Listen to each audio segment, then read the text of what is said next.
Francisco Scott Fitzgerald, The Great Gatsby. Chapter 1. In my younger and more vulnerable years, my father gave me some advice that I've been turning over in my mind ever since. Whenever you feel like criticizing anyone, he told me, just remember that all the people in this world haven't had the advantages that you've had. He didn't say any more, but we've always been unusually communicative in a resolved way, and I understood that he meant a great deal more than that. In consequence, I'm inclined to resolve all judgments, a habit that has opened up many curious natures to me and also made me the victim of not a few veteran bores. The abnormal mind is quick to detect and attach itself to this quality when it appears in a normal person.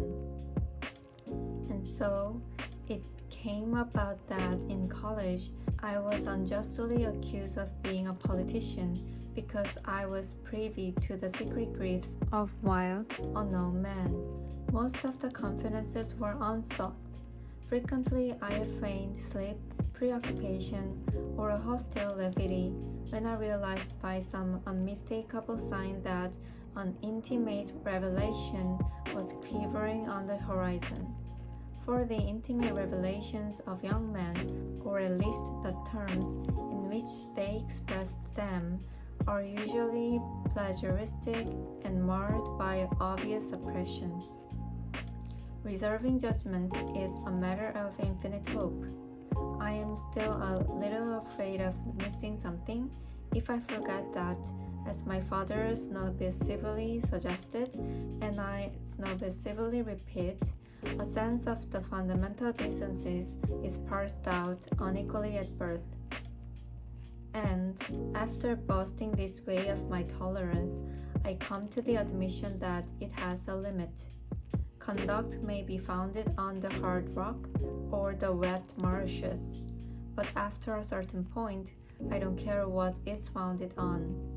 When I came back from the East last autumn, I felt that I wanted the world to be in uniform and at a sort of moral attention forever. I wanted no more writers' excursions with privileged glimpses into the human heart. Only Gatsby, the man who gives his name to this book, was exempt from my reaction. Gatsby, who represented everything for which I have an unaffected scorn. If personality is an unbroken series of successful gestures, then there was something gorgeous about him.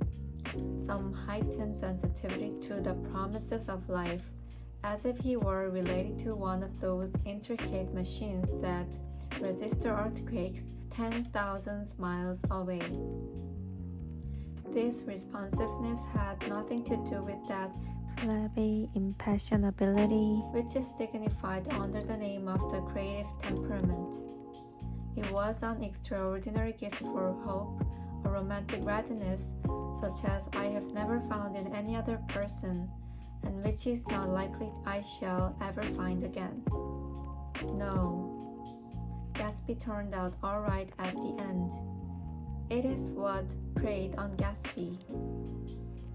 What foul dust floated in the wake of his dreams that temporarily closed out my interest in the abortive sorrows and short-winded elations of man.